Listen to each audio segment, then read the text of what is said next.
Muy buenas noches, señoras y señores, ¿cómo están ustedes? Bienvenidos a otra edición del Péndulo por Unicanal. Hoy vamos a hacer una autocrítica de la justicia. Ya están con nosotros los doctores Delio Vera Navarro y la doctora Valentina Núñez, presidente y vicepresidente de la Asociación de Magistrados del Paraguay. ¿Qué pasa con la justicia en Paraguay y todo el sistema de justicia? No solamente que compete a los magistrados, miembros de la Corte Suprema de Justicia, sino también a la Fiscalía.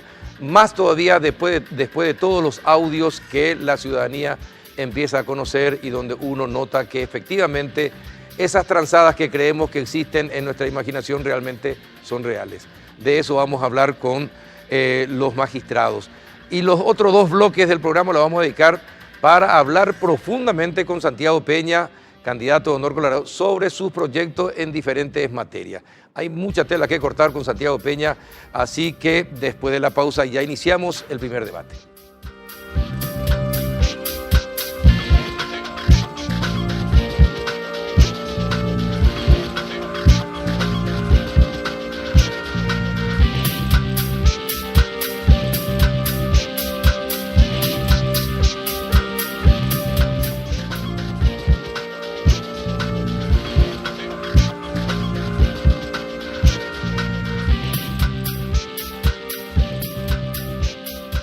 Buenas noches, doctora Valentina Núñez, ¿cómo está? Pero muy bien, muy agradecida por la invitación y estamos acá para lo que quieras consultar. Gracias por acudir. ¿Qué tal, doctor Delio Vera Navarro? ¿Cómo anda? Un gusto, Carlos, un placer estar contigo y saluda a la teleaudiencia. Bueno, vamos a comenzar ya bien fuerte. ¿Por qué no funciona la justicia? ¿Qué factores influyen para que no funcione la justicia como deba funcionar? ¿Qué es? ¿Es la influencia política por sobre todas las cosas? ¿Es la influencia económica? ¿Qué es? Ese es el gran desafío que tenemos nosotros hoy. Llamamos justamente a la convención, la reunión de jueces, a reflexionar sobre este tema, el 18 y el 19. Queremos reflexionar, queremos erradicar el amiguismo, la intromisión política, buscar reglas claras que permita el acceso en base a los méritos para que podamos también buscar un mejor servicio de justicia y queremos cambiar nosotros un paradigma de la administración de justicia dirigida a la gente, a la sociedad. Queremos esa comprensión, ese acompañamiento de la ciudadanía como vemos nosotros que sucede en otros países de la región. Y que el respaldo ciudadano es fundamental y la confianza que debe tener hacia la administración de justicia, hacia el juez, que hoy en nuestro país sabemos bien que es negativa hacia la administración de justicia y la figura del juez está desgastada. Sí, está desgastada. Entonces, es de la justicia, no solamente de los hombres, sino de toda la justicia, que es peor todavía. Sí. Porque hay como una sensación de pesadez y de impotencia ante esa situación. Y tenemos que dar señales de eso. No solamente que el juez debe ser un lector de la ley, de tener sentencia en base al derecho. Tenemos que tratar de humanizar la justicia con lenguaje sencillo, claro, estar en comunicación con el ciudadano, entonces con la gente. Estamos desconectados. La legitimación social es importante. Si no existe esa comprensión de la sociedad hacia la función del juez, inútil hacer todos los sistemas o todos los reclamos que podamos hacer si no damos esa señal. Exactamente. Ahora, doctora, existen el amiguismo y la influencia política. Existe también la influencia económica, existen los sobornos, existen los chantajes contra jueces, magistrados, miembros de la Corte Suprema de Justicia. ¿Qué es lo que se puede hacer para evitar el amiguismo y para evitar la injerencia política? Comencemos por ahí. Sí, el problema principal nuestro radica, ¿verdad?, en la forma de constitución o de manejo de la selección ya. Sí, de la selección comenzamos luego, ¿verdad? Tenemos una influencia muy importante de parte de los grupos políticos que van, que integran el consejo, el jurado de enjuiciamiento, y eso es lo que se refleja posteriormente en la cuestión de la selección de las personas. Muchas veces se presentan gente de mucha valía que al final no resultan, ¿verdad?, seleccionadas o no reúnen los puntajes necesarios y son dejadas de lado. Entonces eso es lo que la ciudadanía no comprende, dónde está la falla del sistema. Entonces esos sistemas estructurales deben ser modificados, pero a su vez dependen de justamente el órgano que pretende sojuzgar al Poder Judicial, que es el Poder Legislativo. ¿Y qué hacen, por ejemplo, qué hacen los políticos con los nominados? ¿Qué les llama y les dice, o tienen amigos, yo te voy a colocar a vos, vos vas a entrar, y entran, integran las ternas, finalmente son nombrados, y a partir de ahí ya comienza un compromiso con aquellos que lo metieron como jueces? Y yo creo que algo de eso hay en el fondo, ¿verdad? No sabemos exactamente, no podemos decir, pero se percibe eso en el sistema, sí. Eso es lo que es. Al principio, ¿verdad?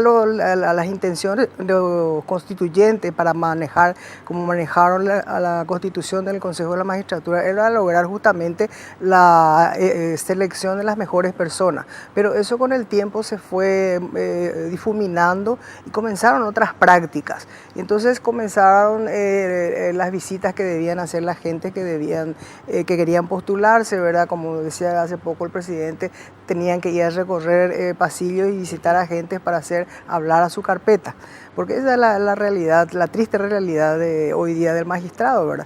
Cuando tiene que, por ejemplo, pretende postularse nuevamente para el cargo o quiere ascender, esa es la situación. Es un largo trajinar para tratar de que ciertas personas presten atención a la carpeta de esa persona y la ayude. Ahora, ¿y ustedes cuando hicieron ese trajinar, qué pasó? ¿Qué tuvieron que hacer?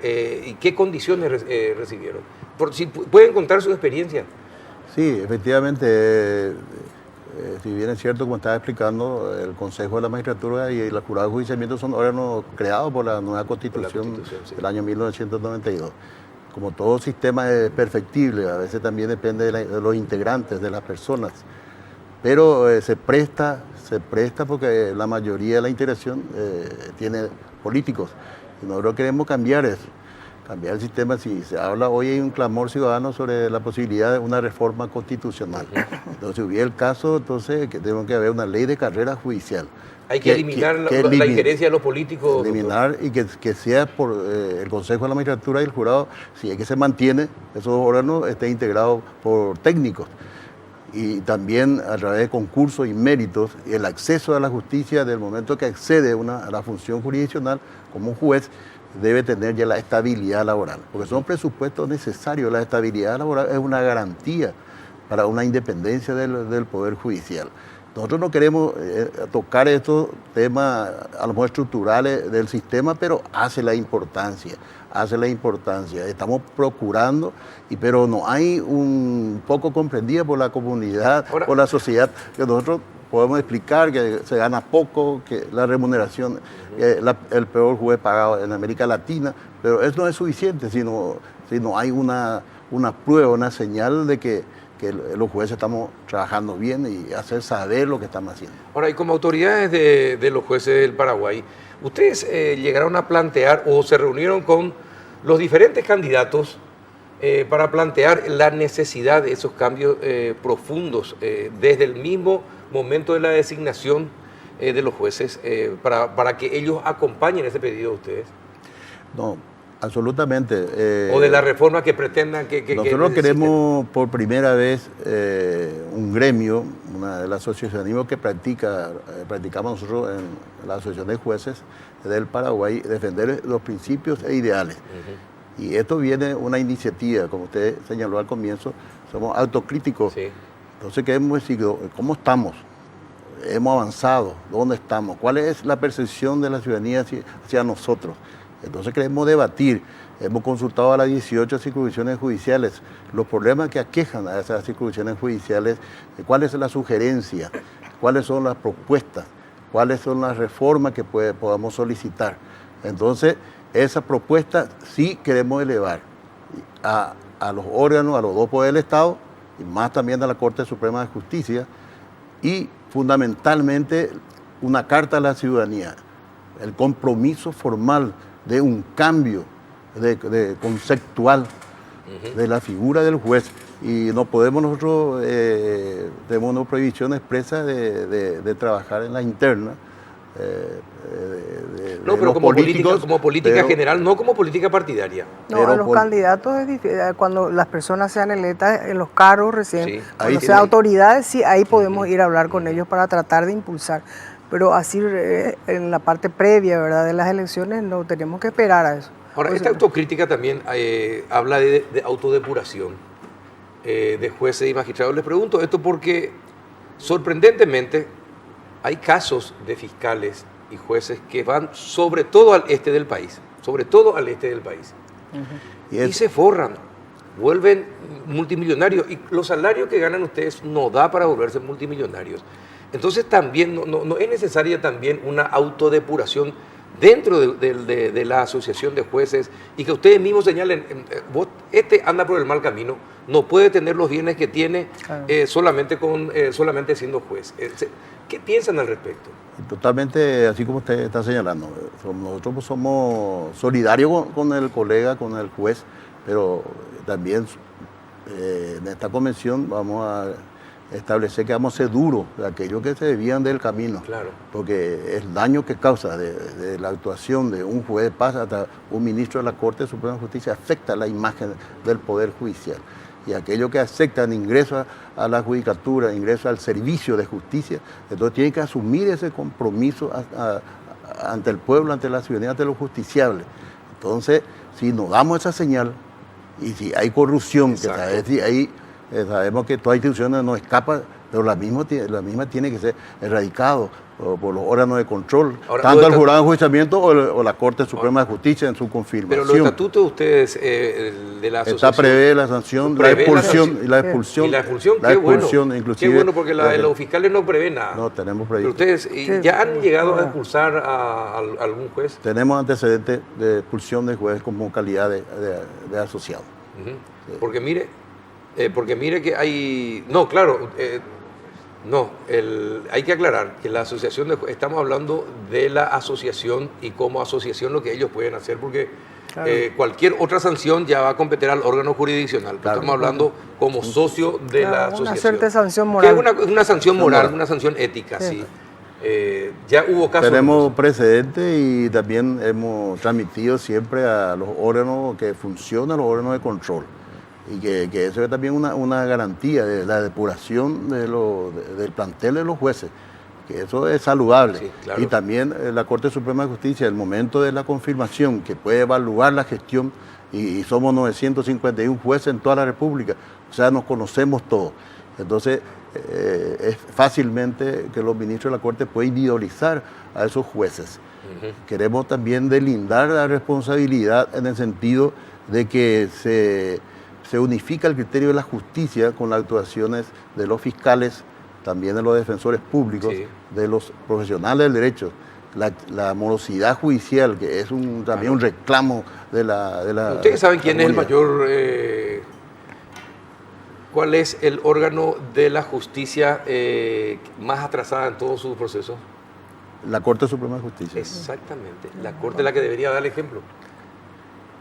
Y lo que pasa es que los problemas... Es la más morosa de todas. Procesalmente también el sistema, la normativa, permite los recursos procesales que también utilizan todas las partes. La mayoría de los procesos va y termina en la Corte Suprema de Justicia. Entonces hay una dilación y eso es la responsabilidad de todos los operadores de justicia. Tenemos que buscar fórmulas de cómo destrabar eso para que haya una justicia a tiempo, una justicia. Bueno, doctora, ustedes que están hace años ya en el sistema de justicia, ¿le parece correcto que un proceso judicial pueda durar 15, 17 años?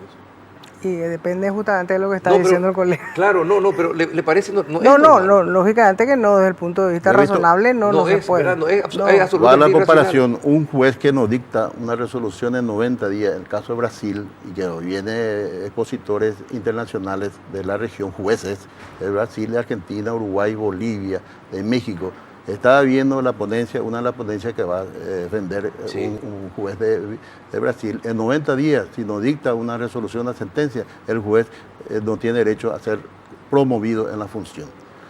Entonces, debe existir también sanciones, sanciones para la confirmación e inclusive para motivo de apercibimiento o la remisión al jurado de enjuiciamiento, porque la morosidad judicial o el juez moroso también es signo de corrupción. Totalmente. Corrupción. Dígame, ¿y es más fácil llevar un caso de una persona pobre que de alguien con poder político y económico? No, para nosotros es igual, ¿verdad? No debería ser, debería ser igual. Depende de los profesionales. Sí, pero eso debería ser así, y eso es lo que tenemos que dar señal, que la justicia es igualitaria, es igual. Para rico, pobre, poderoso o lo que sea, exacto. Y tiene que darse. Pero la percepción que tenemos nosotros desde fuera es que no es así. Ciudadanía y justicia, los casos emblemáticos, los casos que hay clamor de la ciudadanía con respecto a decisiones que no se dan. Con algunos, en un caso más el área penal, un hecho punible, o una acusación. Y esa señal se espera, como hoy se ve en la esperanza de la justicia en América Latina, lo que pasa en Uruguay, o en Brasil, el caso de Moro. De Brecht, exactamente. Ahora, por ejemplo, un caso como el de Walter Bauer. Imagínense usted, él era ministro del Interior, y desde esa época de ministro del Interior, en la primera época después de la dictadura, hasta ahora no termina el proceso, no hay condena. Eso habla muy mal del sistema de justicia. No, indudablemente, pero lastimosamente es una cosa que se ve día a día en los casos que tienen tinte político. Ese es el inconveniente. ¿Dónde están los políticos? Exacto. Siempre vemos eso, y es por eso justamente que nosotros estamos queriendo llegar a la ciudadanía, porque a veces nosotros nos sentimos un poco huérfanos de apoyo, porque los otros dos poderes siempre nos están, ¿verdad?, rondando, vamos a decir, Cierto, para acogotarnos y no dejarnos tener independencia. Entonces tenemos que tratar de hacerle entender a la ciudadanía que sin su ayuda nosotros no vamos a poder levantar o tratar de conseguir la transformación de ese sistema perverso que existe en este momento. Eso es lo que sería importante, y por eso decidimos hacer esta convención, porque somos conscientes de que tenemos que tomar medidas entre nosotros mismos tenemos que abrirnos hacia afuera y demostrar que nos preocupa lo que está ocurriendo, porque realmente es bastante grave. Estamos viendo que ese es un fenómeno que se produce en toda América Latina. Parece como una suerte de involución en donde los poderes del Estado, los otros poderes del Estado pretenden sojuzgarle al Poder Judicial. Estamos viendo en la Argentina lo que está haciendo Macri, ¿verdad?, que está queriendo reducir beneficios que tienen los magistrados. Vimos en Bolivia cuando subió Evo Morales, que agarró y redujo todos los salarios de las personas. Y así, fenómenos que estamos observando, que tiene que llamarle la atención a la ciudadanía y no quedarse nada más de mero espectador, sino participar. Ahora, lo notable es cuando en los otros países se toca el Poder Judicial. Nosotros tuvimos acá esa reacción también de la ciudadanía, cuando en el 2012 hubo ese intento de cambiar 7 miembros de la Corte. Reaccionó por un acuerdo político. Claro, entonces reaccionó la ciudadanía y fue y luchó por la independencia de la institución, ¿verdad? No tiene nada que ver las personas que en ese momento. La institución es la institucionalidad es lo que debe defenderse. Y solamente dándole ese apoyo, ¿verdad?, a los jueces a través de su participación más cercana por parte de la ciudadanía, es lo que vamos a lograr revertir. El Poder Judicial es fundamental para la institucionalización del país. Claro. ¿Verdad? Paz y justicia, dice, así que... El desprendimiento del control, porque hay dos momentos que controla el poder político al Poder Judicial, en su designación y en su juicio político. Juicio político o también en la aprobación del presupuesto. Hay autonomía presupuestaria prevista, pero en la práctica depende directamente de la ejecución del Poder Ejecutivo. Eso sí, entonces, en realidad depende de la plata que exista. Porque realmente el Ejecutivo no solamente le recorta al Poder Judicial, se recorta a sí mismo también, porque los fondos no alcanzan. Somos conscientes, pero son factores muy importantes. El control político hacia la designación es del juez que... Y la sanciona a través del jurado. Y debemos desprendernos a lo mejor, una vez que podemos ser producto a lo mejor una designación política, que nosotros también, como anteriormente el Poder Ejecutivo, con acuerdo del Senado, elegía a la Corte Suprema. Pero una vez que se elija, entonces las personas tienen que estar al servicio de la justicia. Y ese desprendimiento. Sí. Exactamente. Lo que dijo la doctora se me queda como la frase, me parece que la frase del bloque va a ser este. Sí. Los otros dos poderes nos rondan para acogotarnos. Y es cierto, los que pasillean por el Poder Judicial permanentemente ven a ciertos diputados y senadores permanentemente en el Poder Judicial. Y no son precisamente porque son abogados, ¿verdad? Sí. Y están rondando. Sí. Y bueno, esas son las situaciones con las que se tienen que enfrentar, pero también existe un problema de... Ustedes permiten mucho la chicanería, doctora.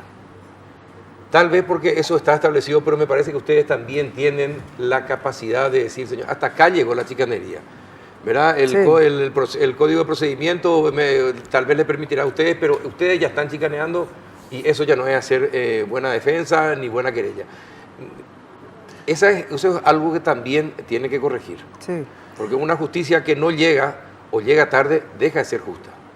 Sí, ahora sobre ese punto, por ejemplo, se produce un fenómeno que ahora se está tratando de revertir, que es una mayor integración entre los distintos estamentos de la justicia, primera instancia con la segunda y demás, para formar un frente común contra precisamente esas chicanerías. Entonces se están tratando de tomar medidas para frenar eso y de esa manera encauzar los procedimientos dentro de los canales normales.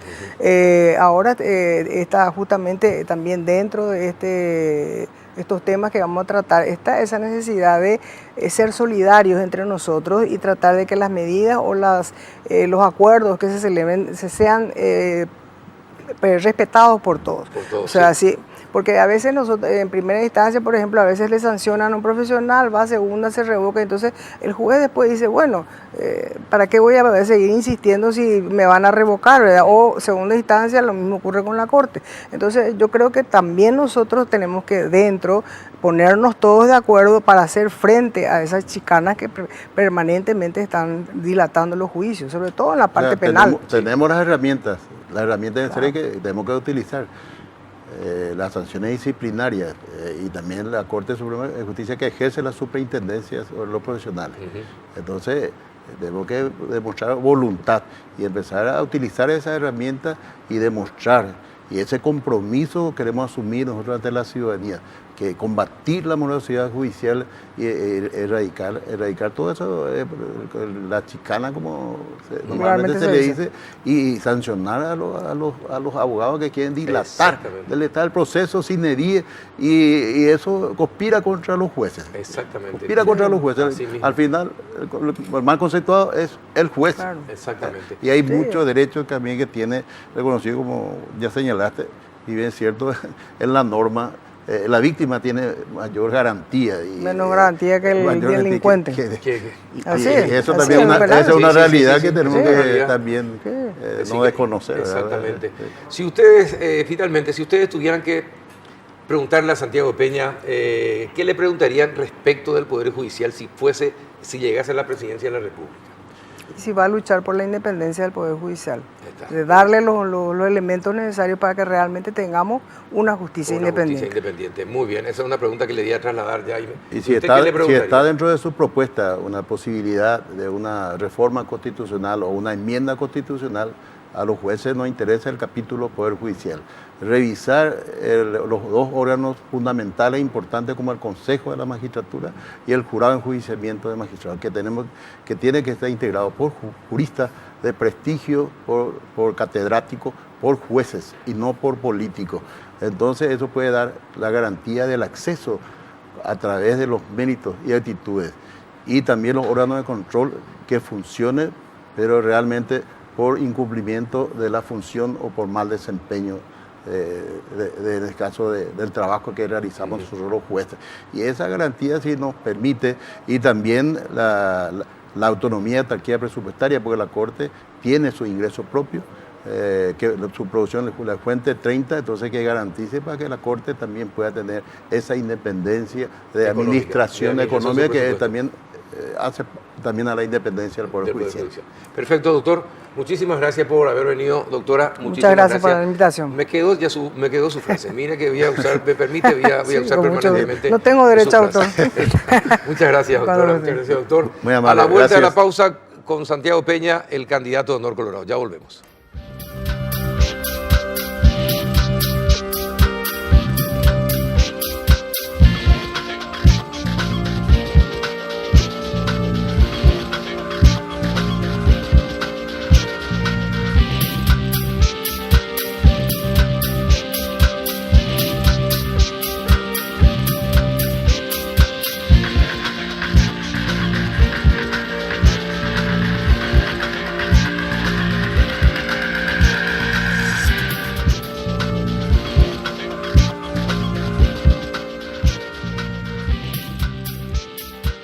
Ya estamos en compañía de Santiago Peña, candidato de Honor Colorado a la presidencia de la República. ¿Qué tal, don Santiago? ¿Cómo anda? Hola Carlos, un placer compartir contigo y con toda la audiencia acá de Unicanal.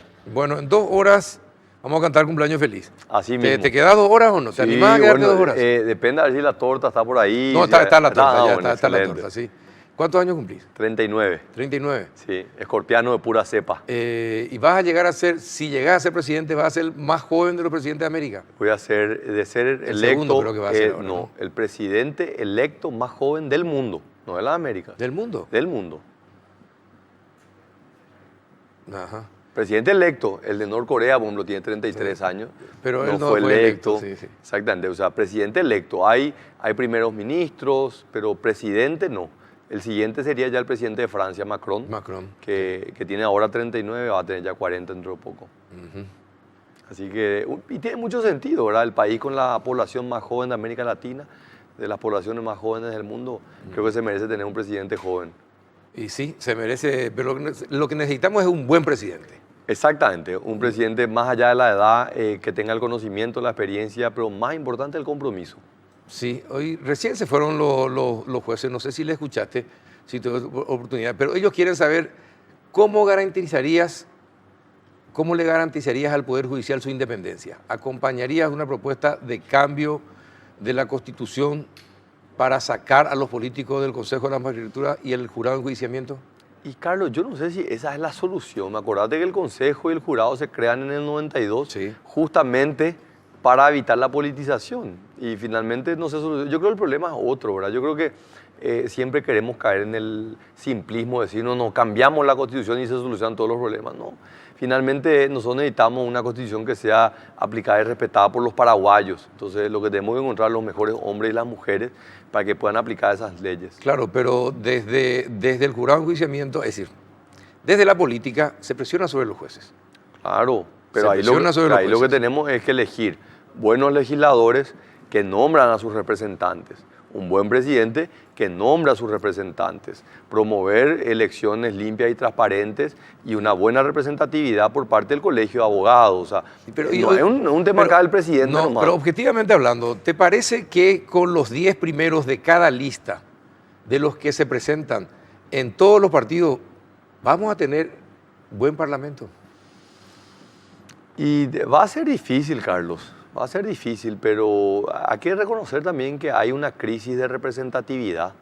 Se cuestiona mucho a la clase política. Con justa razón. Pero, claro, pero ¿será que la culpa es de ellos o la culpa es de los que se quedaron en su casa y prefirieron no involucrarse? No, la culpa es básicamente de ellos, que nunca le dieron la oportunidad a la gente de educarse, de estudiar, de prepararse para entender que no deben quedarse en su casa a la hora de elegir. Sí, por eso es importante Ese es el tema. compromiso de aquellos que presentan propuestas en pos de una mejora en la educación, como ha sido mi caso, ¿verdad?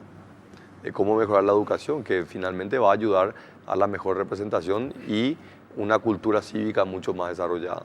Si tuviera que nombrar 5 factores importantes que llevarías adelante en tu presidencia, ¿cuáles serían?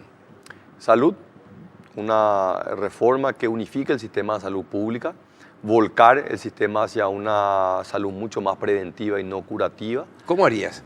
Tener un parlamento que tiene un seguro de lujo del primer mundo. Está IPS, pero para ellos no existe IPS, para ellos existe el seguro del primer mundo. Pero ni siquiera IPS. Vos sabés que el hospital de Loma Putá tiene un servicio que ha mejorado con el mismo presupuesto, con el mismo personal. Hoy la gente se va a tener sus hijos en el hospital público de Loma Putá, aún y a pesar de que tenga seguro médico privado, no te digo los IPS, privado. Entonces, yo estoy convencido que cuando hoy vos ves que el sistema de salud pública está recibiendo 5 veces más pacientes que los que recibía hasta el 2013, en gran parte de esos pacientes, muchos iban antes a hospitales privados y hoy deciden ir a hospitales públicos. Sí. En la medida que vayamos mejorando aún más el sistema de salud, unificando el sistema... Pero vos crees que la salud pública es mejor que antes. Sí, yo creo que ha mejorado sustancialmente. Y bueno, los números reflejan eso. Un sistema que hoy atiende 5 veces más pacientes. ¿Cómo atiende? Y la gente va porque tiene atención. La gente va porque tiene necesidad, Santi. O sea, que en 5 años hay 5 veces más enfermos. En 20 años, en toda la vida. Estamos hablando en 4 años. En los 4 años de esta gestión, hoy vemos un sistema de salud que está atendiendo 5 veces más personas. Entonces, ¿qué es lo que está pasando? No es que se están enfermando 5 veces más personas. No, hoy hay respuestas en los centros de salud y la gente está yendo a los centros de salud para ser atendida. Con el argumento de la gratuidad, era una gran falacia, no había gratuidad, no se la atendía, entonces la gente no iba al centro de salud. Ciertamente. Bueno, no me dejaste terminar, me dijiste. Ciertamente. Pero salud, pero es que te tengo que preguntar, si habla de salud, ¿cómo? ¿Cómo vas a mejorar la salud? La unificación. Yo me fui al hospital, para mencionarte un caso de los miles que he visitado, en Vallemí, en Concepción, el hospital, el centro de salud del hospital de Vallemí, vos te vas, la infraestructura se cae a pedazos.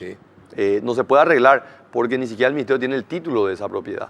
Tiene médicos, no te voy a decir que tiene igual todos que las los escuelas médicos. del país. Exactamente. Tiene médicos, tiene remedios, pero tiene una infraestructura que se cae a pedazos. A 500 metros, está el centro de salud del IPS.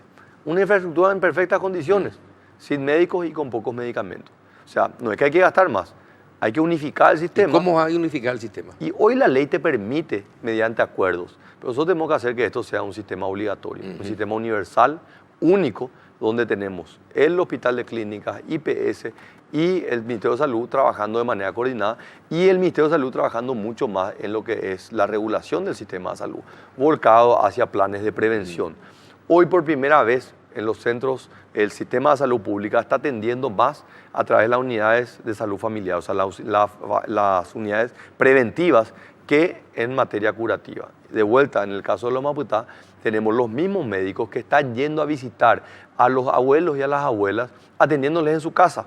¿Qué están consiguiendo? Que no tengan que ir al centro de salud, que están de vuelta siendo aglomerados por gente que está ahí. Entonces, se puede hacer, podemos mejorar el sistema de salud pública. Necesitan más médicos.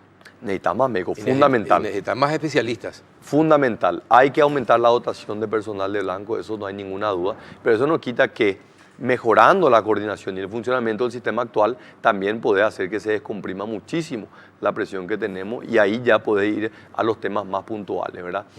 Vos sabés que dentro de la campaña uno se informa muchísimo. Tengo que reconocer de que he conocido muchísimo de los mecanismos para ser donantes. Me inscribí el Día Internacional de los Donantes, me inscribí como donante y por estos casos también conocí varios casos de jóvenes que han sido beneficiarios de donantes. Y me dicen, vos no sabes lo que es esto, impresionante, médicos paraguayos que están haciendo trasplantes de una manera impecable. Ahora, ¿y cómo vas a combatir, dentro del sistema de salud, cómo vas a combatir la politiquería?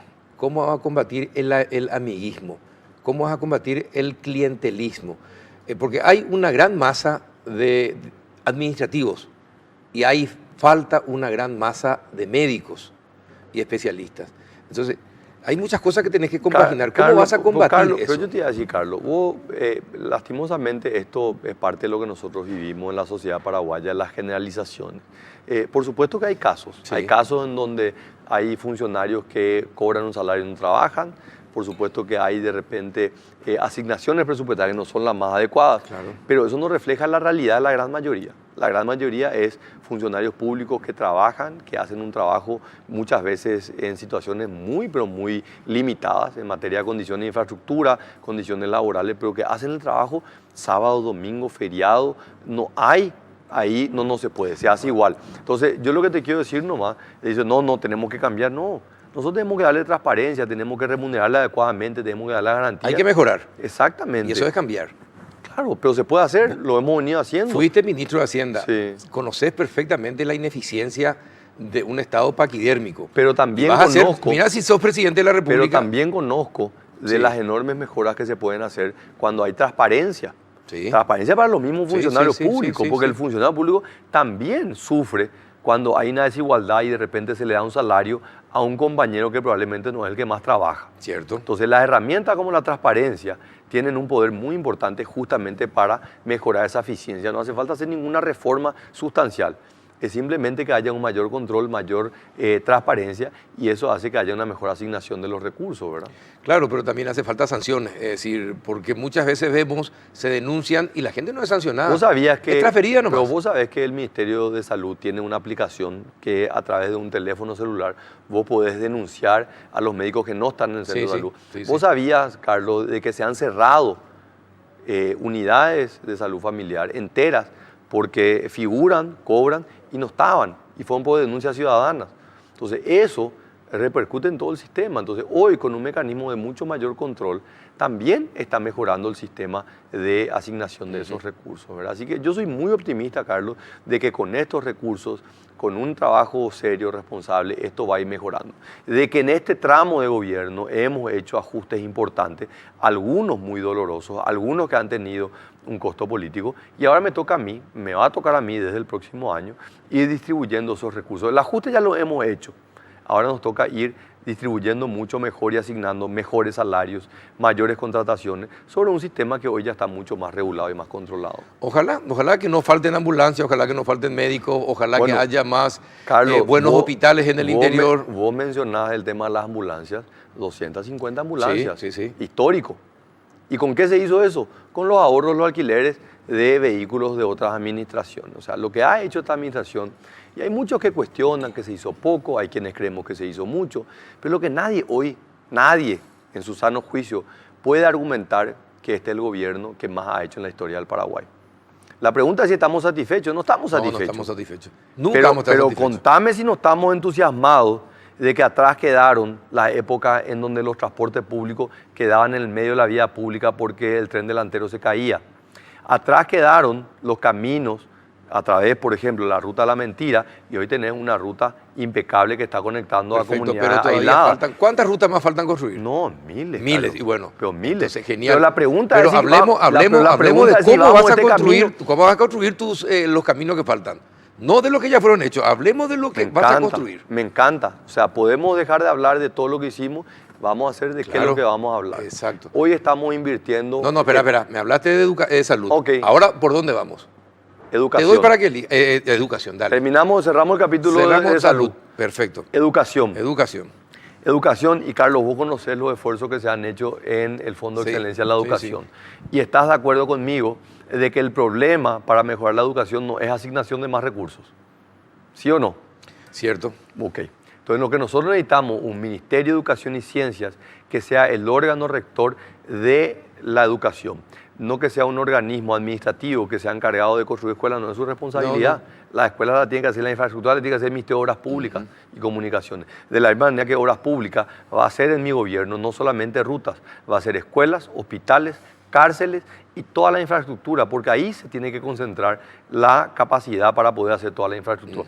Y los ministerios sectoriales tienen que cargarse. Salud pública tiene que regular la salud. Educación tiene que regular la educación. Entonces ahí voy a plantear una transformación en la educación. Pero no es el plan de Santi. ¿Pero qué tipo de transformación? La transformación va a pasar a través de la meritocracia. Nosotros tenemos que establecer un mecanismo meritocrático dentro del sistema de educación pública. Así como queremos que los mejores estudiantes tengan las mejores posibilidades, también necesitamos asegurarnos que los mejores docentes tengan la mejor posibilidad de formarse y también tengan los mejores salarios. Por primera vez este gobierno, y vamos a continuar durante mi gobierno, en cumplir con ese salario mínimo docente. Pero tenemos que darle una formación que esté adecuada a la realidad de los docentes. No simplemente decirle, los docentes tienen que ir a un curso de capacitación. Tienen que trasladarse desde San Pedro a Asunción para pasarse 2 días de una formación que no es lo que ellos necesitan en su realidad. Entonces, tenemos que entender que nuestro objetivo es mejorar la formación. Entonces, tenemos que estar cerca de los docentes y conocer la realidad de esos docentes. Entonces, la meritocracia, la formación adecuada, la infraestructura, que la va a hacer a través del Ministerio de Obras Públicas y Comunicaciones, y una asignación salarial, que es lo que hoy vamos a hacer. Y yo me comprometo a cumplir con eso. Estamos hablando de cerca de 500 millones de dólares en los próximos 5 años, Carlos. Sí. Y yo me comprometo a hacer eso, a tener docentes y que en el Colegio Nacional de la Capital tengamos los mejores docentes y que ahí salgan los próximos ministros, los próximos senadores y el próximo presidente de la República del Paraguay. De cualquier escuela pública del país, Santiago. Y bueno, pero ahí tenemos que tener a los mejores. En cualquier parte, en cualquier escuela de la República del Paraguay tienen que estar los mejores. Así mismo. ¿Verdad? Yo no sé si podemos hacerlo de Finlandia, que envía a sus mejores, a los más calificados profesores, los envía a las escuelas más pobres o las más alejadas de Finlandia, para nivelar la calidad. Sí. ¿Verdad? ¿Sabes que, Carlos, recorriendo hoy cada uno de los distritos, vos no te imaginás lo que es encontrarte con un docente que volvió de Francia o España? Lágrimas en los ojos, diciendo de que no pueden creer su compromiso con la educación y con su comunidad está pero triplicado, porque hoy tienen un gobierno que apuesta a ellos. Yo creo que esto está revolucionando y va a continuar revolucionando. Si pudimos enviar en este gobierno a 1.000 y vamos a enviar hasta 1.500, yo me comprometo a enviar por lo menos 6.000 en los próximos 5 años, docentes, investigadores. No vaya a dar cifras, porque mira que esto queda como archivo. Pero queda, pero Carlos, parece que 6.000 puede enviar en 5 años. Ningún problema, de la misma manera que así como este año se va a terminar invirtiendo cerca de 800 millones de dólares, yo me comprometo que al final de mi gobierno vamos a estar invirtiendo 2.000 millones de dólares al año en inversión, que vamos a pasar a tener un nivel del 14% del PIB a 18% del PIB. ¿Te animarías a establecer una norma como la que quiso sacar Lula, y que a mí me pareció excelente, de obligarle a todos sus ministros, jefes, que inscriban a sus hijos en las escuelas públicas? La verdad que no sé si sacaría una norma, Carlos, ¿verdad? Que sea obligatoria. Porque ¿qué pasa si un ministro tiene una inclinación religiosa y quiere darle una formación en un estado laico, que no tenemos obligación, y quiere darle una formación? O sea, que este es un país donde la religión juega un papel muy importante. Sí. Y forma un papel importante en la misma educación, ¿verdad? Esto viene de la época de los jesuitas. Así que, ¿por qué le voy a privar o le voy a obligar cuando uno quiere darle una formación?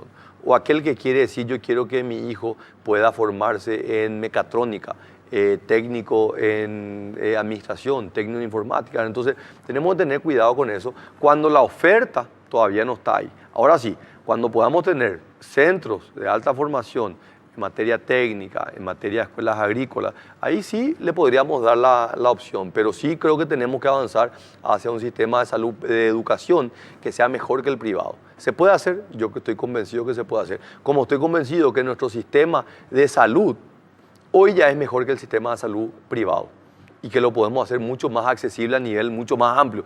El problema es que hoy esa capacidad es todavía limitada. Te doy un ejemplo. Hace unos días hubo un accidente en Alto Paraguay y se fue una ambulancia con terapia intermedia a buscar a ese paciente. Cuando llegó, había 7 especialistas esperando a ese paciente. Eso no existe hoy en el sistema de salud privado. Pero vos sabés que es increíble cómo lo mal que estamos y lo atrasados que estamos, que esto que debería ser, no sé, algo ya incluso que puede ser mejorado en el siglo XXI, nosotros estamos destacando como algo positivo. Mirá lo atrasado que estamos. Pero Carlos, Peña, de la misma manera que nosotros celebramos, y yo celebro la construcción de un superviaducto, y realmente es triste, pero lo que es triste es que ese superviaducto se tenía que haber hecho hace 15 años. Sí. Entonces yo no puedo dejar de desconocer que el mismo Paraguay, con las mismas condiciones, hoy ha cambiado. Y esa ha sido una decisión política de este gobierno, de nuestra administración. Y yo, sobre esa misma línea, voy a construir un Paraguay mucho más desarrollado. El problema es que la alternativa es volver para atrás. Y eso es lo que nosotros no podemos darnos el lujo. Entonces, yo tengo una visión clara. Yo tengo un compromiso de seguir avanzando. Tengo propuestas, tengo una línea muy clara y muy definida hacia dónde creo que el Paraguay tiene que ir. No voy a venir a improvisar. El problema es que algunos quieren improvisar. Y ese es el riesgo que nosotros estamos enfrentando el 17 de diciembre. Y convencerle a la gente, entonces, y sobre todo primero en tu partido. Así mismo. Tenés que convencerle primero por en tu eso digo partido. el 17 de diciembre. Bueno, y después... No me dejaste terminar. Y terminar educación, y después vamos por salud, otro... educación. Sí. En materia de seguridad, Sí. han habido avances en materia de seguridad ciudadana. Vos sabés que hoy la nueva ley de la Policía Nacional divide en lo que es seguridad ciudadana y lo que es también la parte de investigación, ¿verdad? Tenemos que fortalecer nuestros cuadros, tenemos que tener policías que desde la misma academia policial tengan la formación adecuada. Vos sabés que el crédito del BID para seguridad ciudadana, que ahora está para ser aprobado por la Cámara de Diputados y que estuvo pendiente durante 2 años en la Cámara de Senadores, justamente uno de los componentes del fortalecimiento de la academia policial, de los cuadros de la misma academia. Entonces, tenemos que fortalecer. Tenemos que darle un nuevo rol a las fuerzas militares. Después de 25 años, tenemos que sentarnos a discutir cuál va a ser el rol que van a tener nuestras fuerzas militares. Y tenemos que asignarle los recursos y las capacidades para eso. Hoy tenemos fuerzas militares que están ayudando en el norte. Toda la década del 90 se habló del nuevo rol de las Fuerzas Armadas.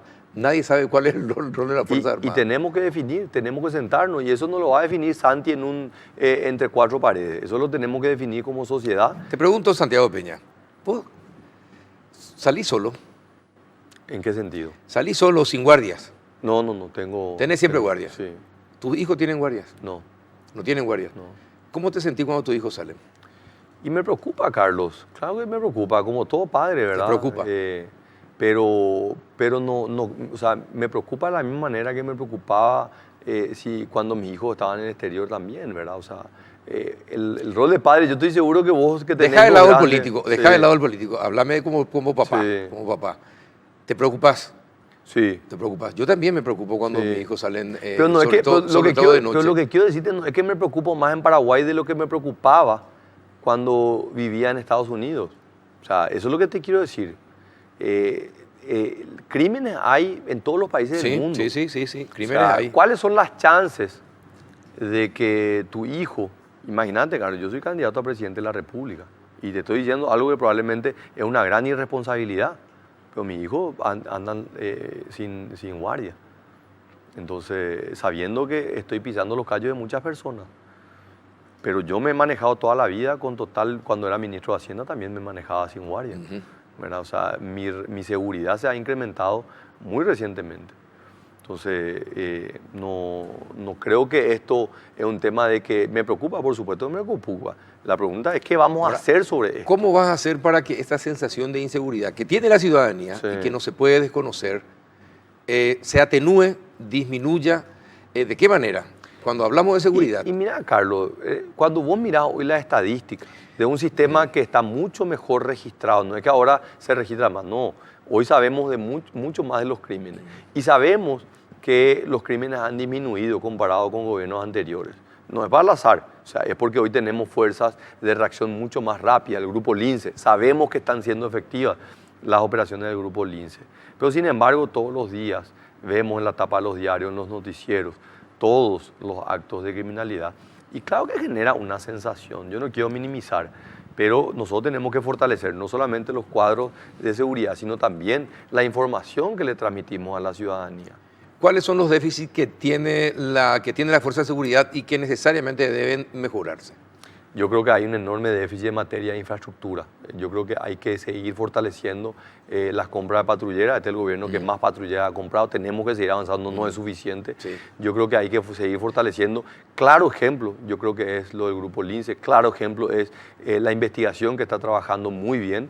Hace 2 días... ¿Y en qué más tenés que gastar? Cuando seas presidente, ¿en qué más vas a gastar? En infraestructura, me decís. En materia de seguridad. En materia de seguridad. ¿Qué más? Y yo creo que la clave, Carlos, es generación de empleo. Cuando nosotros hablamos, por ejemplo, en los barrios más vulnerables y los índices de criminalidad en los barrios vulnerables, y hay que ir a recorrer los bañados.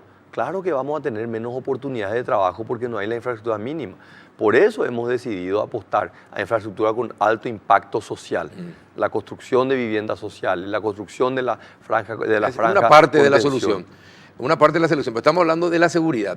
Concretamente, ¿qué necesita inteligencia, mayor inteligencia, necesita mayores recursos tecnológicos para no estar dependiendo siempre de ir a Brasil o pedirle a Estados Unidos que nos faciliten o a Colombia. Pero vos sabés que ese mismo crédito de seguridad ciudadana buscaba instalar un laboratorio forense para el Ministerio Público, el Ministerio del Interior. O sea, el problema es, Carlos, que vos estás hablando de esto. Y nosotros hace 2 años que estamos hablando. Y en el Senado rechazaban el proyecto porque estaban enojados con Francisco de Vargas. 2 años pasaron. Y hoy vos estás discutiendo y estás cuestionando esto. Y la pregunta es, ¿por qué no cuestionaron hace 2 años cuando yo me fui a defender esto? Y la senadora Desiree Masi hablaba, no, que no le vamos a dar porque no confiamos.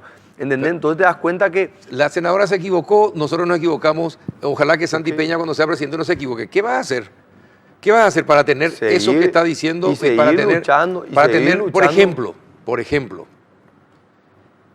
compra, por favor, Santi Peña, los radares. Los radares para que el espacio aéreo paraguayo sea protegido, para que los cielos de Paraguay no se conviertan en árboles de Navidad cruzando los... 100% de acuerdo. Es más, podemos decir algo, esto está grabado. Sí, claro. Me comprometo que en mi gobierno se van a comprar los radares. Porque es un tema que ya está incluido. Y al mismo tiempo los cazas. Porque si querés defender... No, pero en serio, ¿por qué te reís? Si querés defender la integridad territorial del Paraguay, tenés que tener casas. No con los aviones de la Fuerza Aérea, que son muy buenos los tucanos, ¿verdad? Pero no va a ser posible que se defienda la integridad territorial aérea del Paraguay. En serio, vos te reís. Pero no creo que la compra de los casas vaya a solucionar el problema. No va a solucionar. Sí. Pero por lo menos hacerle tener miedo a los narcos. Yo te voy a decir cuál es mi punto de vista. Sí. Nosotros pensamos acá que los problemas del Paraguay se solucionan con una medida. Muchas medidas. Es un conjunto de medidas. Claro. La pregunta es, ¿qué va a hacer Santi cuando sea presidente que no lo haya intentado siendo ministro de Hacienda? Te puedo decir, presenté el proyecto de seguridad ciudadana, me fui a pelear sobre eso. Presenté un proyecto y impulsé que elimina las acciones al portador, que es el principal mecanismo para que las actividades ilícitas escondan el dinero. 2 años estuvimos peleando eso. Presenté un proyecto para modificar la carta orgánica del BNF. El problema, Carlos, es que vos... Te pregunto algo y decime sinceramente, mira, porque estás metiendo vos el dedo en la llaga y tengo que preguntarte. ¿Sí? ¿Por qué la CEPRELAT tiene un presupuesto de $1,5 millones, $2 millones? ¿Por qué? ¿Fuiste ministro de Hacienda? Sí, no solamente fui ministro de Hacienda. Fui ¿Por qué tiene $2 millones de presupuesto? Fui el redactor del Plan Nacional de Lucha contra la Prevención del Lavado de Dinero y lo presenté y fue aprobado en mayo del 2013. Sí. Y estaban sentados en la mesa Horacio Cartes, presidente electo y no asumido, y Federico Franco, presidente en ejercicio. Sí. Entonces, o sea, conozco el rol de la CEPRELAT. Yo digo, la CEPRELAT es un órgano de investigación. Su problema principal no es la falta de presupuesto. Con 2 millones no haces nada. ¿Y cuál es el rol? ¿Vos sabés para qué necesita dinero? ¿Cuál es el rol de la CEPRELAT? Acá le tuve al director de la CEPRELAT. Sí. Y lo primero que decir, pobrecito, las veces que viene llora por el presupuesto. Sí, y llora por el presupuesto. Entonces, si el director de la CEPRELAT llora por el presupuesto, ¿a quién le tengo que creer? Disculpame, Carlos, nuestro problema no es la detección, nuestro problema es en las infracciones, en las penas que se le tienen que dar. Porque nosotros encontramos los casos van al Ministerio Público. Pero tal vez se encuentren más si hay mejor equipamiento. Lo que encontramos no podemos conseguir. O sea, vos sabés que la evaluación que va a recibir Paraguay en materia de prevención no va a ser sobre las leyes, no va a ser sobre el marco normativo, sino cuán eficiente es y las sanciones que vos podés aplicar con ese marco normativo. Entonces, lo que te quiero nomás decir, Carlos, no es así como vos decís, no tenés que darle más recursos. Acá hay un problema complejo y vos querés cargar sobre los hombros del Poder Ejecutivo una responsabilidad que es claramente de la justicia, donde hoy se está definiendo, pero déjame terminar, donde hoy se está definiendo quién va a ser representante, o en este caso la representante del Ministerio Público, y tenemos una mujer que nadie ha podido encontrar un pero, que todos reconocen que es una buena fiscal, que tiene una buena hoja de vida, pero sin embargo todos estamos siendo espectadores de abusos que está teniendo la clase política para chantajear y extorsionarle y no nombrarla a ella. Entonces, si no podemos definir eso, Carlos, y los medios de comunicación, los formadores de opinión, no pueden tener una posición firme, contundente, de que Soledad Quiñones tiene que ser, Sandra Quiñones tiene que ser nombrada fiscal general del Estado. Estamos fallando, porque todo lo demás viene por añadidura. Bueno, volvamos a la CEPRELAT. ¿Le vas a dar más recursos si te pide y más tecnología? Voy a trabajar con la CEPRELAT, ¿sí? Voy a fortalecer con la CEPRELAT. La CEPRELAT forma parte de una unidad de investigación financiera donde un componente fundamental es el Banco Central del Paraguay, en controlar al sistema financiero. Hay también instituciones que están reguladas, la Superintendencia de Bancos, la Superintendencia de Seguros, el Ministerio de Hacienda, también en el control, ¿verdad? Entonces, lo que tenemos que hacer es que el sistema funcione más. No es solamente poner más recursos, es hacer que el sistema funcione de manera más eficiente, porque acá tenemos que saber que cada recurso adicional que estamos asignando, a otros le estamos sacando, o estamos dejando de asignar en construcción de vivienda, en programas sociales, en educación, en salud. Agarraba, me sentaba con los ministros que me pedían más presupuesto. Ella, perfecto. Acá tenés la lista de todos los ministerios. ¿A quién le vamos a sacar? Y todos decían, no, ministro, yo no quiero preocuparme de eso. Es fácil pensar que la solución es más plata. Y no es más plata, hay que hacer que rinda el dinero. Claro, que rinda. Pero que se necesitan más recursos, se necesitan. Y que ser más eficientes también. Se necesitan la CEPRELAT, en educación, en salud, en seguridad. Y te puedo dar una lista que vamos a pasar toda la noche. Perfecto. Y claro, vamos a esperar a las 12 de la noche para festejar algún año. Te dejo, tenemos que ir a la pausa. Después vamos a hablar de los narcos, del narcotráfico, que es materia de seguridad, del narcotráfico y del EPP. ¿Cuáles son los planes de Santi, candidato a presidente, en estos temas? A la vuelta de la pausa.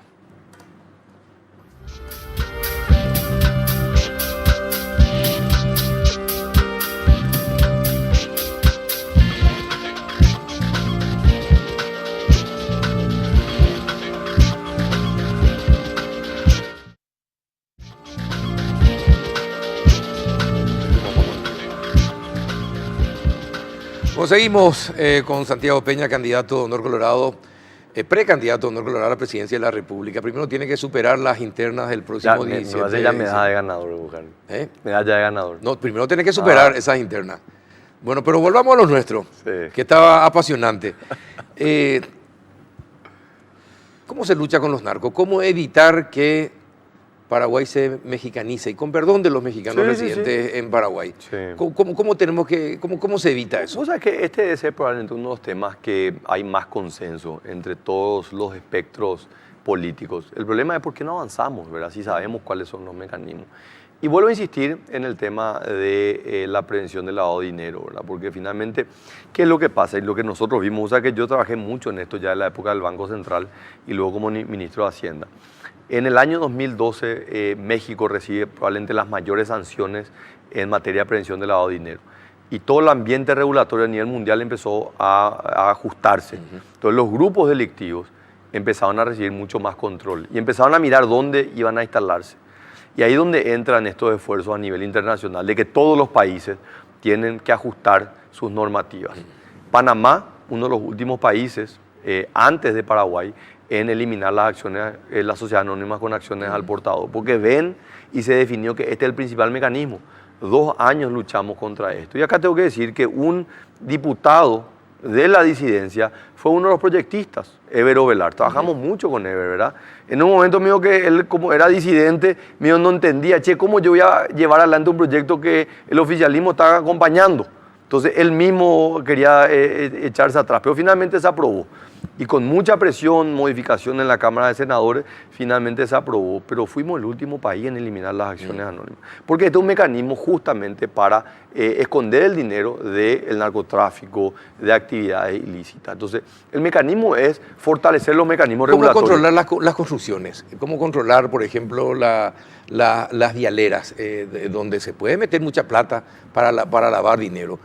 ¿Cómo se hace eso? La verdad que yo hablé con la gente de las construcciones y me dijeron que CEPRELAT ha establecido normas que son muy estrictas hoy día. Así mismo. En las construcciones no. Hay actividades que son mucho más propensas al lavado de activos, ¿verdad? Los casinos, los hoteles, juegos de azar en general, hoteles, ¿verdad? y la venta de armas. O sea, hay actividades que hoy están mucho más controladas y mucho más difíciles. Tributación, por ejemplo, hoy está poniendo límites de que no se pueden hacer operaciones en efectivo más de 50 millones de guaraníes y genera incomodidad para sectores, pero finalmente son los mecanismos que permiten tener un mayor control sobre las actividades ilícitas. Entonces, por supuesto que esto genera malestar, pero es lo que previene que los sistemas sean más eficientes para controlar y evitar las actividades delictivas del narcotráfico. Atacar su fuente de financiamiento y su dinero. Claramente hay que seguir el dinero.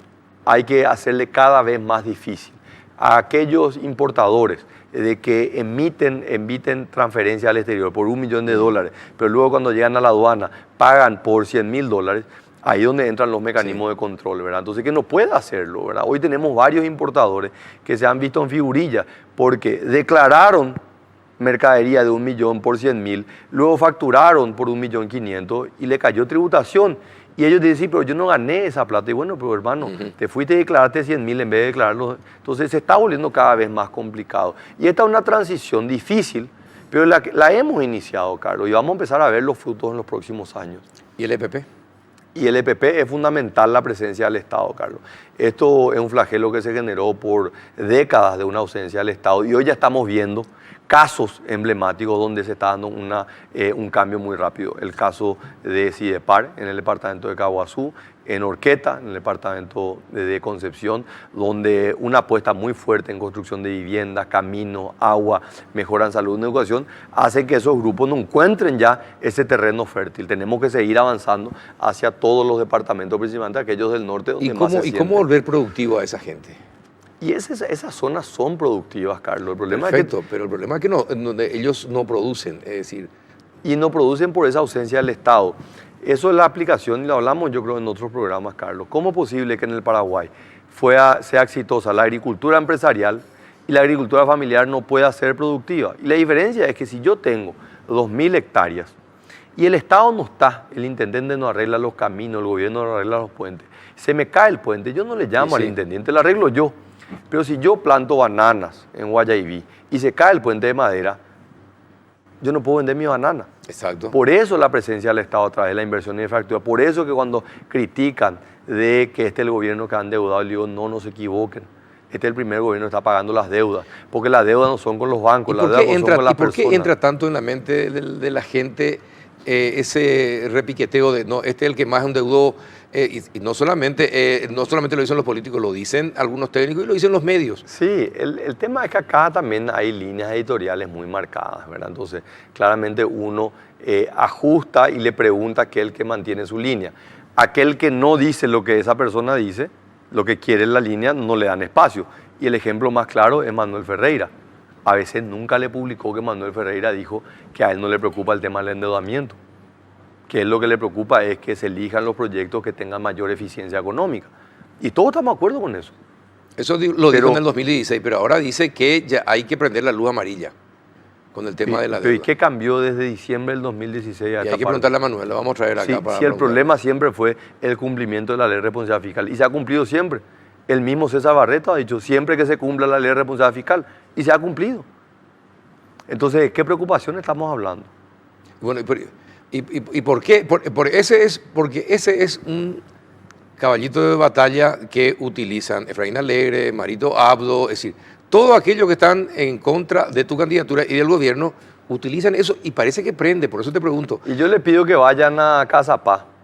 Justamente estuve ayer a la mañana. Tienes que decirle a la gente, no a los candidatos. No, a la gente decirle. Yo le digo a la gente, ¿verdad? Estuve en Casa Paz y la gente ayer mandándole al demonio a expresidentes que se habían ido ahí y nunca hicieron la ruta 8. Y hoy no pueden creer. La gente de YouTube no puede creer que finalmente van a tener una ruta. ¿Y cómo no le van a querer a este gobierno? ¿Cómo no van a valorar cuando una demanda histórica de caminos, estamos hablando, Carlos, caminos, algo tan básico, y este es el primer gobierno que está satisfaciendo, puentes que se están haciendo de una manera impresionante? Entonces, es difícil, Carlos, mostrarle, hablarle de esto a gente que no siente, a gente que no sabe lo que es no poder ir y no poder vender su mercadería porque no tiene un puente, no tiene un camino. Pero ahora, esa gente que vive ahí sabe. Pero está bien, pero si le dijeran, es decir, yo te pido un favor, no seas como el presidente de la República actual que no quiere hablar con la prensa. ¿Y vos, porque estamos hablando, porque lo que vos estás diciendo, lo que vos estás diciendo al final es que hay una falla en el proceso de comunicación. Se hacen las obras, pero están las críticas. No. Y vos decís, pero están ahí, la gente dice, pero ¿por qué la gente tiene otra percepción? Porque no se comunica adecuadamente, Santi. Carlos, porque este gobierno ha tocado los intereses de grandes grupos económicos. Esa es la verdad. Perfecto, pero igual podía haber hecho entrevistas. Se comunica, se informa, pero si vos todos los días tenés la tapa de los diarios atacando, en contra. O sea, ¿cuántos medios publicaron de que hace una semana el presidente fue recibido por quinta vez por el Papa Francisco?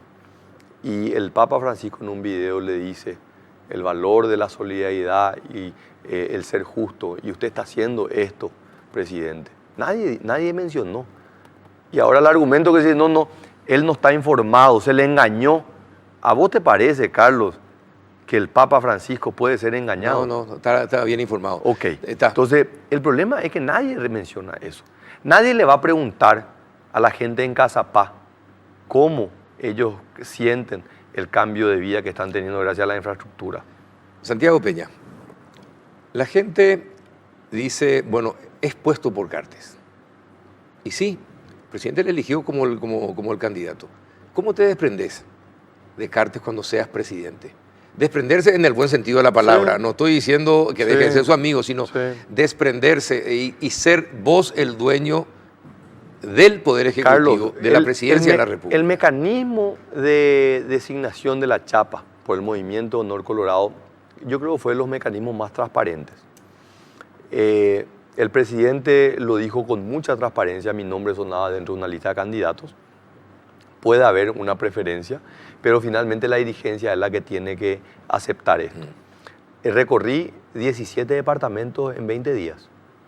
Se hizo un acto, una plenaria, donde vinieron 4.000 dirigentes a ratificar que la chapa iba a estar conformada por Santiago Peña y Luis Neity.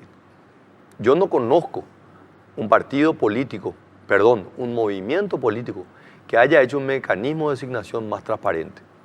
Entonces, querer atribuir de que no, esto es solamente una cuestión del presidente, yo creo que es desconocer también el rol de la dirigencia, Carlos, ¿verdad? Finalmente, todos de alguna manera son propuestos. Claro, recuerdo que el presidente te dijo, anda a conquistar los corazones de la dirigencia. Todos finalmente son propuestos, hasta el momento que son elegidos por el voto popular. Perfecto. Entonces, decir eso, no, este es un candidato impuesto, porque ¿quién le eligió a Mario Abdo Benítez? ¿Quién le eligió a Efraín Alegre? ¿Quién le eligió a Carlos Mateo Almelli? Todos finalmente son candidatos, o Leo Rubín, sí. Todos son candidatos hasta que van a las urnas y ahí se le elige y uno tiene el mandato popular. Entonces el argumento de la imposición no se sustenta. Bueno, está bien, pero de todas formas... Ahora, ¿qué garantía yo le doy? ¿Cómo va a ser Santi Peña? Garantía, claro. Y yo te iba a decir, la garantía es, Santiago Peña ha sido una figura pública, tiene 20 años de trayectoria en el servicio público, ha entrado como ordenanza, ha llegado a cargos como director del Banco Central, ministro de Hacienda, y la gente puede evaluar hoy mi desempeño. He sido probablemente el candidato más cuestionado, más analizado, investigado, donde se ha dicho absolutamente todo. Nadie me ha podido acusar de corrupto, de deshonesto, nadie me ha podido tildar de que no soy una persona preparada, nadie me ha podido decir de que no me he ganado cada uno de los puestos donde he estado, en base a sacrificio, a esfuerzo, desde mi formación académica hasta los cargos profesionales, a nivel nacional y a nivel internacional, Carlos. Entonces, esa yo creo que es la mayor garantía de alguien que ha desempeñado el cargo probablemente más complejo que tiene el Poder Ejecutivo, ministro de Hacienda, jefe del equipo económico, presidente del Consejo de Empresas Públicas, presidente del Fondo de Excelencia en la Educación, presidente del Fondo de Becas, Carlos Antonio López. Entonces, esa es mi carta de representación. La pregunta es, ¿será que le preguntaron lo mismo a mi contendiente? ¿Será que se le ha analizado con la misma vara? Y yo te digo que no. Pero no te preocupes vos de lo que se le pregunta. Pero lo acepto, Carlos. Pero lo acepto que la mochila del candidato oficialista, del partido de gobierno, del movimiento más grande, es una mochila más pesada. Y la acepto y la llevo con mucha hidalguía. Y la voy a enfrentar en el espacio que sea. Por eso, Carlos, no he rehusado irme a todos los foros, no he rehusado irme a todos los programas, inclusive aquellos programas donde sus periodistas han hecho una campaña abierta en favor del otro candidato. Y la acepto, y no le tengo miedo, porque yo quiero ser presidente de la República del Paraguay y no le tengo miedo a nadie, a ningún empresario, a ningún periodista, porque me presento con la verdad, con la convicción del saber que le puedo mirar a todos a los ojos y saber que no le debo nada a nadie. Y esa es mi carga que me va a permitir a mí ejercer el cargo de presidente de la República sin deberle nada a nadie, sabiendo que cada decreto que firmo es mi responsabilidad. ¿Cómo va a ser tu relación con la prensa? Abierta, es una relación que no te iba a decir que va a ser armónica, Carlos. No. Porque el rol de la prensa nosotros te vamos nomás luego a hacer contrapoder, porque es nuestro deber. Pero me van a encontrar porque he entendido que hoy los tiempos exigen que los funcionarios públicos, los servidores, aparte de ser honestos y sean idóneos, tienen que ser buenos comunicadores. Y he hecho mi fortaleza, Carlos, en la comunicación. Entonces vas a encontrar un presidente de la República en contacto con la gente a través de los medios de comunicación, porque mi responsabilidad, Carlos, es hablarle a la persona que está atrás de la tele. No es convencerle a Carlos Peralta, es a través de Carlos Peralta, a través del péndulo, poder llegar a la ciudadanía. Bueno, abierta. Es decir, que va a haber canales abiertos, ¿crees? Sí, no, va a haber conferencia de prensa, no vas a asistir a los programas. Carlos, yo voy a estar en contacto con la gente. Yo voy a estar en contacto con la gente. ¿Cuáles van a ser los vehículos? Yo creo que hoy los mecanismos de comunicación son muy amplios. ¿Qué es lo más difícil en esta parte? ¿Qué es lo más difícil de lograr? Mira, Carlos, yo siento... Para que sea electo candidato del Partido Colorado, ¿qué es lo más difícil de acá al 17 de diciembre? Lo más difícil es poder llegar a la mayor cantidad de correligionarios en este periodo de tiempo. Yo he hecho probablemente las campañas políticas más intensas en la historia del Paraguay. Me dice la gente que tiene más experiencia que yo, es mi primera experiencia como candidato a presidente, pero me dicen, nosotros no registramos una campaña tan intensa en tan poco tiempo. ¿Vos crees todo lo que te dicen? No, pero vos sabés que, Carlos... ¿Filtrás lo que te dicen o te dejaste marear ya por el aplauso? Porque Carlos, mira que es muy común, ¿eh? Pero, Carlos, vos le estás hablando a alguien que ha sido ministro de Hacienda 2 años y medio, ¿verdad? O sea, no es que yo las luces recién ahora... Pero no estuviste tan expuesto como... A ver, en este tiempo nunca estuviste tan expuesto durante los años en el Ministerio de Hacienda. No ni en el Banco Central, ni en el Banco ni en Central, los Estados Unidos. Pero el Ministerio de Hacienda sí. Sí, pero no tanto. Estuve muy expuesto. Ahora estás todos los días, cada segundo, estás expuesto ante la opinión pública. ¿Y qué cambió, Carlos? Pero yo te pregunto a vos, como un observador privilegiado, de alguien que le ha conocido al ministro de Hacienda, Santiago Peña, aquel que era miembro del directorio, que te cuente, yo no sé si vos sabes, pero la primera entrevista que yo di fue contigo a través del teléfono. Sí, en 1 de marzo. La primera entrevista que yo di, pues todavía no estaba designado como miembro del director del Banco Central y hablamos sobre lo que iba a ser mi visión como miembro del directorio. Claro. Entonces, me imagino que el 18 de diciembre va a estar en 1 de marzo y el 20 de diciembre acá, ¿verdad? Vamos a hacer todo lo posible, Carlos. Si es que sos elegido. Lo mismo le voy a decir a Marito Audo también. Por supuesto, vamos a hacer todo. En algún programa voy a estar, Carlos, pero tener la certeza de que voy a ser una persona que va a estar muy abierta, que no va a ser una relación fácil, porque esa misma convicción me lleva a mí a veces mostrar un poco los dientes, no necesariamente para reírme. Cuando tengo que ponerme firme, vas a encontrar a una persona con una convicción y una firmeza muy importante. Bueno, hablamos ya de salud, educación, seguridad. Seguridad. Ahora, infraestructura. Bueno, vas a seguir con todas las obras. Vamos a invertir mucho en infraestructura con alto impacto económico, pero también infraestructura con mucho impacto social. Vamos a invertir más en salud pública, en infraestructura de salud, más en materia carcelaria, no porque pretendamos tener más presos, sino porque necesitamos y tenemos una deuda enorme en materia penitenciaria. Vamos a invertir en infraestructura social en los bañados, es una deuda histórica que tenemos y la vamos a saldar. ¿Y cómo vas a generar empleos? Vamos a generar que para vos es fundamental justamente en el tema de seguridad. Sí. Y bueno, en el tema económico es fundamental. Bueno, ¿cómo vas a generar más empleo? La generación de empleo va a ser una de mis, mis obsesiones más grandes, Carlos. Y mi plan, y me he puesto el objetivo de generar 500.000 nuevos empleos en los próximos 5 años. Se puede hacer. Yo siento de que hay una gran expectativa de que se pueda continuar este modelo de gestión, de que ha sido ratificado, confirmado, no solamente por los organismos internacionales, sino por las calificadoras de riesgo. Paraguay va a ser grado de inversión en el primer año de mi gobierno.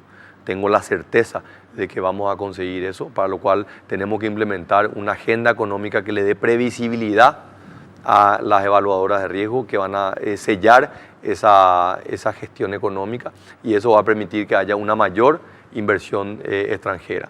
Vamos a generar mayor inversión también, tanto de Brasil como de Argentina. La generación de empleo en el sector privado, ¿no? Básicamente en el sector privado. Por supuesto, sector privado. Porque el público ya no da. Y no creas, Carlos, tenemos que contratar más médicos. No, médicos sí, eso sí. Médicos, personal de seguridad. Pero bajar mucho de los administrativos. Y va a haber una recomposición, pero tenemos que seguir contratando y mejorando salarialmente las asignaciones. Sí, definitivamente. Entonces, yo soy muy optimista que en materia de generación de empleo va a haber un crecimiento muy importante.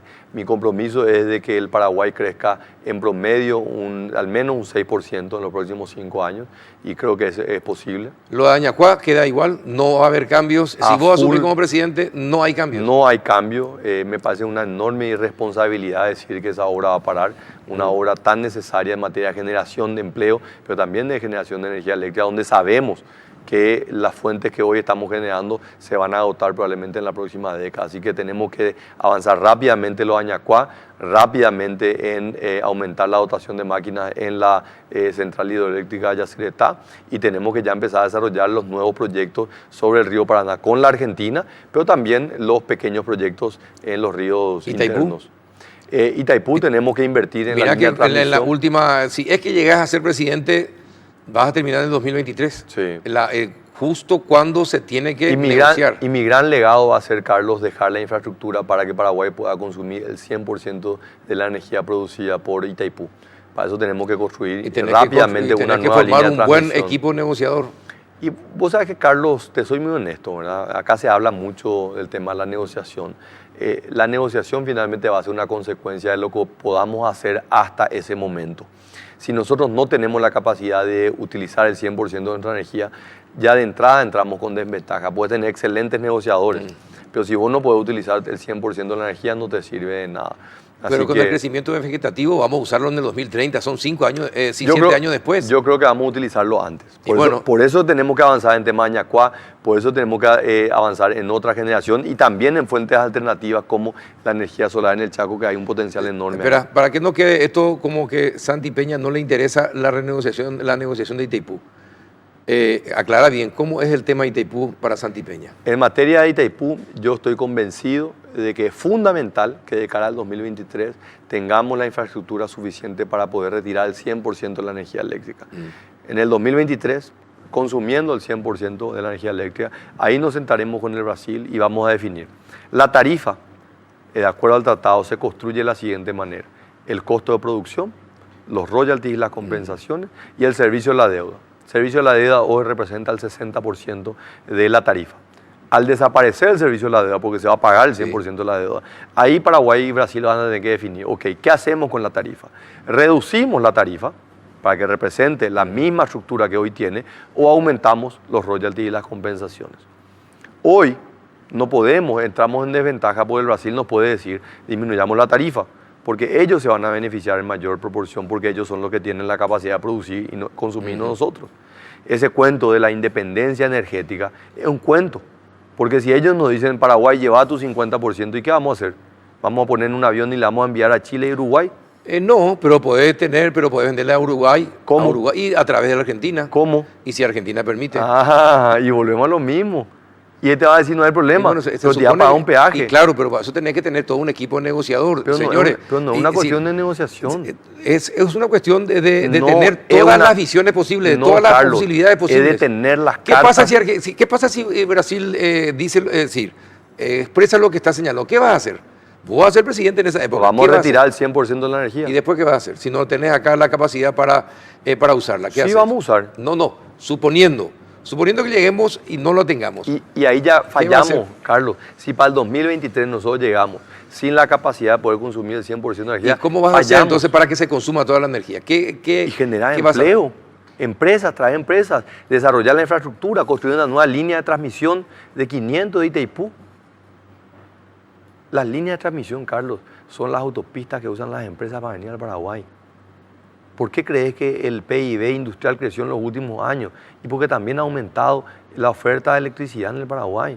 Sí, ahora hay mayor capacidad de distribución de la energía. Entonces, ¿qué tenemos que hacer? Seguir invirtiendo. La ANDE tiene que ser una empresa fortalecida. Tenemos que darle los recursos. Vos sabés que yo fui el primer ministro en la historia del Paraguay que eliminó las transferencias intergubernamentales.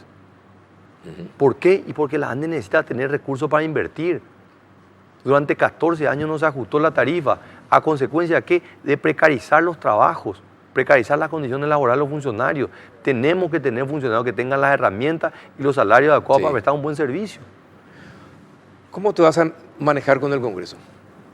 Una relación de mucho respeto, una relación de mucho diálogo por parte mío y dándole mucha participación también a la ciudadanía, Carlos. Vos sabés que esa ha sido mi lucha de cómo involucrar a la sociedad civil en aspectos tan fundamentales como el presupuesto, por ejemplo, que parecen temas de simplemente una relación ejecutivo-legislativo, pero realmente le compete a todos. Tiene que ser un tema de debate nacional. ¿Dónde asignamos los presupuestos? ¿Dónde asignamos las asignaciones? ¿Qué hacemos en materia de educación, de salud? Las reformas que voy a llevar adelante en mi gobierno en materia de salud y de educación van a requerir una mayor asignación de recursos y eso va a requerir un diálogo con el Parlamento, pero también con las organizaciones de la sociedad civil que van a impulsar estos proyectos acompañando esta gestión de gobierno. ¿Te ves perdedor? En algún momento de todo el recorrido que haces, es una alternativa, es una posibilidad. Y mira, Carlos, como posibilidad, no mira, Carlos, ¿qué pasa sería muy mal, si pierde? Sería muy mal competidor decir de que esa no es una opción. No entra en tu opción, sí. Pero te diría, me cuesta creer, Carlos. ¿Por qué? ¿Por qué te cuesta creer? Y te voy a decir por qué. Algunos cuestionan a este gobierno que se hizo poco. Algunos creemos que se hizo mucho. Lo que nadie puede discutir que ningún gobierno ha hecho más que este gobierno. Este es el gobierno que más ha hecho en la historia del Paraguay. No te digo en la transición democrática, en la historia del Paraguay. Ningún gobierno en 4 años ha hecho tanto en todos los aspectos, en infraestructura, en programas sociales, en mejora en la gestión pública, en transparencia. O sea, no hay cómo darle. Este es el gobierno que ha mantenido en el último tramo de su gestión la mayor consolidación del poder político. Hoy este gobierno tiene la mayoría de la dirigencia partidaria. Movimiento No Colorado hoy tiene entre 80 y hasta el día en algunos departamentos el 100% de la dirigencia, entre gobernador, diputados, presidentes de sección, intendentes. ¿Confías en todos ellos? Esperá, no terminé todavía. Gestión de gobierno, palpable, real, un cambio en la historia del Paraguay. Dirigencia política, autoridades electas, votos, los que llevan finalmente el voto y mueven la estructura. Y una propuesta de gobierno para los próximos 5 años, coherente, consistente, un candidato que no le rehúsa al debate, un candidato que ha sido analizado, cuestionado, atacado y que hoy está dispuesto a llevar adelante este diálogo. Entonces, no puedo creer que teniendo este gobierno, teniendo esta dirigencia y teniendo esta plataforma de gobierno, exista un escenario donde no ganemos por una diferencia de 200.000 votos. ¿Ese es tu pálpito? ¿200.000 votos? 200.000 votos. ¿Y si pierden? Y a ver, Carlos, te vuelvo a repetir, cualquiera que entra en una competencia sería un muy mal competidor si dice, si solamente voy a perder y si pierdo es porque me robaron. Sí, está bien, no digas eso, está bien. No digo eso. Pero ¿y si pierden, ¿verdad? qué pasa? Y Carlos, finalmente estamos... ¿Vas a acompañar al gobierno? No, eso es categórico. Esa noche le voy a llamar al senador Mario Abdo Benítez. Y si él realmente es realmente un mejor candidato, que lo tiene que definir la ciudadanía, sí, no yo. Sí. Si la gente cree que una persona que ha estado toda su vida beneficiándose de contratos del gobierno, una persona que ha nacido en la cuna del poder y que a pesar de haber tenido la oportunidad de servir en la función pública, nunca lo hizo y se vanagloria de eso, ve de manera despectiva el no haber sido funcionario público, aquel que solamente ha podido criticar y jamás ha propuesto nada, aquel que tiene miedo de sentarse a debatir con un muchachito de 38 años, si la ciudadanía, el electorado cree que él puede ser mejor. En 1:39, sí. Finalmente depende de ellos, de cuál es el Paraguay que quieren para ellos y para sus hijos. Nos está diciendo después de mí en la debacle. Y Carlos, yo creo que va a ser un retroceso enorme. Yo creo que se van a perder cuanto menos 2 años. Yo creo que continuar con todo esto que te digo, el gobierno que ha llevado adelante estas obras, con un presidente que tiene la experiencia demostrada, la capacidad demostrada y la convicción de llevar adelante, que puede construir sobre lo que se hizo, hacer muchísimo más. Y sin embargo queremos volver hacia atrás y queremos jugar a la ruleta, aprobar algo que sabemos que nos ha rendido frutos. Y finalmente es una decisión de la ciudadanía y del electorado, Carlos. Bueno, la última pregunta, Santipeña, la última pregunta, porque o si no nos sacan del aire. Tenemos ya hasta las 12, Carlos. No, sí. Sí. La última pregunta. Si gana Santipeña, ¿vos crees que Marito Audo apoyaría a Efraín? Sí. ¿Por qué? Y yo le veo a él, y hablo mucho de esto, de la gran decepción que... Pues yo le tenía mucha esperanza, él, mucha fe. Y para mí él ha sido víctima de un entorno que le ha contaminado. Él no es esta persona. Quiero creer que en el fondo hay todavía una persona con ideales, una persona que quiere el bien del Paraguay, pero que está contaminada por gente que ha sido dejada de lado por este gobierno, que no ha encontrado lugar en este gobierno, que ha perdido privilegios y que le ha utilizado a él como una herramienta para mantenerse, para entrar nuevamente. No. O mantenerse. Para mantenerse en el poder, porque la realidad, y yo lo dije públicamente, después del 17 de diciembre, el único que se va a quedar en su casa es él. Todos los que están con él van a seguir estando o en la Cámara de Diputados o en el Senado. Entonces ellos necesitan a una víctima y la han utilizado a él y lo han llenado de odio. ¿Y por qué crees que le apoyaría a Efraín? Y porque él está lastimosamente con esa visión y lo ha dicho abiertamente, o sea, no estoy diciendo, o sea, él lo ha dicho, de que él se ha unido en defensa de la Constitución con Efraín Alegre y lo volvería a hacer y que este modelo es la ruptura institucional y no es la defensa de la Constitución, cuando su candidato a vicepresidente era el fiel defensor de la enmienda. Es decir, cuando el candidato a senador número 2 fue a presentar las firmas pro enmienda. Entonces hay una gran incoherencia y hay mucho odio, Carlos, se nota el odio ese. Entonces la pregunta es qué tan rápido pueden ellos dar vuelta a la página. Y mi temor, te soy muy honesto, me encantaría decirte, no, nos vamos a abrazar. Yo creo que esos 200.000 votos, por lo menos de diferencia, van a ser contundentes para que el electorado acompañe este proyecto. Pero tenemos que reconocer que hay algunos que no van a poder digerir y probablemente estarían inclusive dispuestos a acompañar un proyecto de la oposición antes que acompañar este proyecto. Bien, gracias Santipeña por haber compartido este espacio del péndulo. Feliz cumpleaños, que lo disfrutes dentro de menos de 1 hora. Y bueno, vamos a ver si tenemos la oportunidad de volver a estar antes del 17 de diciembre charlando nuevamente. Si sos el 20 seguro. ¿Y por qué no pensar en un debate, Carlos? No perdamos la esperanza. No, yo no pierdo la esperanza. Yo creo que la ciudadanía, el electorado se merece. Yo no pierdo la esperanza, estamos queriendo, depende. ¿Pero te parece que debería haber un debate? De segurísimo que debe haber un debate. Gracias, Santipeña. Gracias, Carlos. Un placer. Y a ustedes, sus casas, por acompañarnos un miércoles más. Hasta el próximo.